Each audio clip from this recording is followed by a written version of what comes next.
Baik, Assalamualaikum warahmatullahi wabarakatuh. Saya Dwi Rosiana dengan NIM 2406401101052. Langsung saja, mengapa kita harus mempelajari kimia? Karena di zaman era modern seperti ini, kimia itu sangat dibutuhkan. Salah satunya itu sebagai bahan baku pembuatan HP dan laptop. Nah, juga sangat dibutuhkan dalam sintesis, yaitu dalam pewarna, dalam silikon, dan sebagainya. Nah, lanjut di slide selanjutnya itu tentang perbedaan kimia dan ilmu pengetahuan. Nah, kimia itu mempelajari apa sih? Nah, kimia itu mempelajari tentang materi dan perubahan di dalamnya. Nah, itu menerapkan pada penciptaan materi baru yang tidak ditemukan di alam dan harus mengatur pendataan dan mengetahui hubungan suatu reaksi yang ada di dalamnya. Nah, slide selanjutnya adalah tentang metode ilmiah. Nah, metode ilmiah itu apa sih? Nah, metode ilmiah itu di mana kita mengumpulkan informasi dan merumuskan suatu masalah. Nah, lanjut yaitu tentang hipotesa. Hipotesa sendiri itu adalah hipotesis yang dimana adalah gambaran atas hukum yang kita amati. Nah, itu seperti kita itu membuat prediksi tentang hal ini, hal itu, yang nantinya kita hipotesis. Nah, lanjut tentang pendataan. Nah, pendataan itu sangat penting karena kenapa? Kalau kita mengamati sesuatu dan tidak ada datanya, itu bisa jadi tidak dibenarkan oleh suatu teori, begitu. Nah, lanjut yaitu tentang teori atom. Teori atom itu sangat banyak dan salah satunya pengertian atom sendiri itu adalah suatu subpartikel mikroskopis terkecil dan itu tidak bisa kita lihat langsung oleh mata. Oleh begitu, kita harus menggunakan yang namanya mikroskop tertentu yang sudah disediakan. Nah, atom sendiri itu mempunyai beberapa sifat. Salah satunya itu ada 3, proton, neutron, dan elektron. Oke. Nah, next slide selanjutnya adalah materi dan klasifikasinya. Materi dan klasifikasinya itu suatu hal yang mempunyai massa dan menempati ruang. Nah, massa sendiri itu adalah banyaknya materi yang dimiliki suatu benda. Nah, massa itu kan sebenarnya adalah beban atau berat benda jika dalam hal ilmu pengetahuan alam. Oke, kurang lebihnya dari saya. Wassalamualaikum warahmatullahi wabarakatuh. Campuran homogen. Nah, campuran homogen juga memiliki pengertian, yaitu campuran yang zat penyusunnya tercampur sempurna, di mana campuran tersebut adalah dua campuran zat atau lebih dengan komposisi tidak teratur atau tidak merata. Nah, campuran homogen juga memiliki ciri-ciri, yaitu yang pertama tidak dapat dibedakan secara visual, yang kedua tidak ada perbedaan dari segi warna, segi tekstur ataupun fase. Nah, di sini juga terdapat contoh campuran homogen, yaitu yang pertama bisa dicontohkan di air, yaitu gula dalam air. Contoh yang kedua itu di udara. Udara tersebut mengandung dari komponen yaitu nitrogen, oksigen, karbon dioksida, dan gas.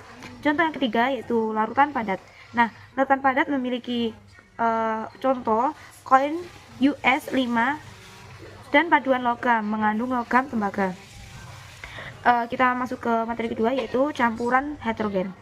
Nah, campuran heterogen juga memiliki arti yang terdiri dari dua atau lebih zat yang tidak tercampur sempurna, sehingga zat penyusunnya masih dapat dibedakan.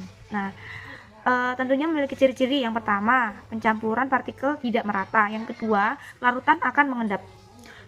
Dan juga terdapat contoh. Yang pertama yaitu bisa dicontohkan dari saus salad, terus es dan air, minyak dan cuka. Jadi kita masuk ke perubahan fisika. Jadi perubahan fisika itu dapat diartikan dengan perubahan yang terjadi pada suatu zat dan tidak terbentuknya senyawa baru. Nah, perubahan fisika juga bisa dicontohkan seperti es mencair, terus melarutkan gula dan garam. Yang kedua ada perubahan kimia. Perubahan kimia yaitu perubahan yang terjadi pada suatu zat yang dapat membentuk senyawa baru. Nah, di situ bisa dicontohkan dengan kayu yang terbakar akan menjadi arang dan besi yang berkarat. kita masuk ke dalam materi hukum proporsi tetap. Nah, di proporsi tetap memiliki arti atau makna, yaitu dalam senyawa tertentu unsur-unsur selalu bergabung dalam proporsi massa yang sama. Sedangkan pengertian dari atau maksud dari hukum kekekalan massa itu tidak terdeteksi adanya pertambahan atau kehilangan massa dalam reaksi kimia. Nah, John Dalton berpendapat bahwa jika atom ada, maka atom tersebut mempunyai sifat-sifat tertentu. Nah, di sini teori dari atom Dalton yaitu materi terdiri dari partikel-partikel kecil yang disebut dengan atom. Yang kedua, atom tidak dapat dihancurkan dalam reaksi kimia. Atom tersusun ulang tetapi tidak terpecah. Unsur murni, semua atom memiliki massa dan sifat yang identik. Yang keempat, atom dari unsur yang berbeda memiliki massa dan sifat yang berbeda. Molekul. Nah, di sini arti dari molekul adalah suatu partikel netral yang terdiri dari atas adanya dua atau lebih atom, baik itu atom yang sejenis maupun atom yang berbeda. Juga banyak unsur elemen. Selanjutnya saya akan menjelaskan rumus kimia, yaitu elemen gratis. Itu merupakan unsur yang tidak dapat digabungkan dengan unsur lain dalam senyawa. Juga cukup digunakan simbol kimia untuk mewakilinya, seperti besi, Fe, neon, natrium, dan aluminium. Selanjutnya ada molekul diatomik. Itu molekul yang terdiri dari dua atom masing-masing. Juga banyak unsur elemen yang ditemukan itu di alam, semisal O2, H2, N2, dan klorin. Menggambarkan molekul. Ini menunjukkan urutan di mana atom saling menempel dan bentuk molekul 3 dimensi. 3 cara untuk memvisualisasikan molekul. Yang pertama ada rumus struktur, kedua model bola dan tongkat, dan yang terakhir yang ketiga ada model pengisian ruang. Rumus struktur digunakan untuk menunjukkan bagaimana atom-atom terikat. Atom diwakili oleh simbol kimia, dan ikatan kimia yang mengikat atom ditunjukkan dengan garis. Representasi molekul. Molekul warna yang berbeda menunjukkan elemen yang berbeda, dan ukuran relatif bola mencerminkan ukuran atom yang berbeda. Model pengisian ruang atau biasa disebut model Galton. Ini menunjukkan ukuran relatif atom dan juga menunjukkan bagaimana atom menepati ruang dalam molekul. Molekul yang lebih rumit. Terkadang rumus mengandung tanda kurung, dan bagaimana sih kita menerjemahkannya ke dalam sebuah struktur. Misal urea, CONH2 itu mengembangkan menjadi CON2H4 dan atom dalam tanda kurung muncul 2 kali. Materi selanjutnya itu hidrat. Kristal yang mengandung molekul air. Air tidak tertahan dengan kuat. Dehidrasi, penghapusan air dengan pemanasan. Juga sisa padatan bersifat anhidrat tanpa air. Selanjutnya menghitung atom.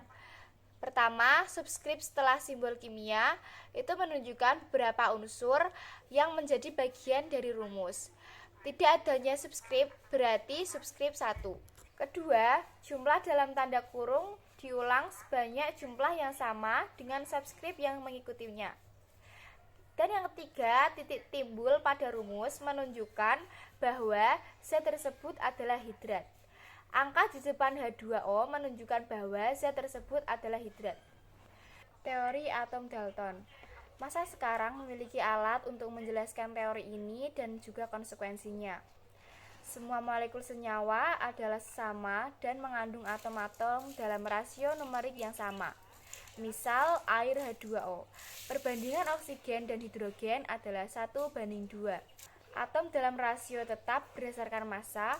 Untuk air secara umum, massa O sama dengan 8 massa H, terlepas dari jumlah air yang ada. Sekian penjelasan materi kimia dasar dari kelompok kami. Wassalamualaikum warahmatullahi wabarakatuh.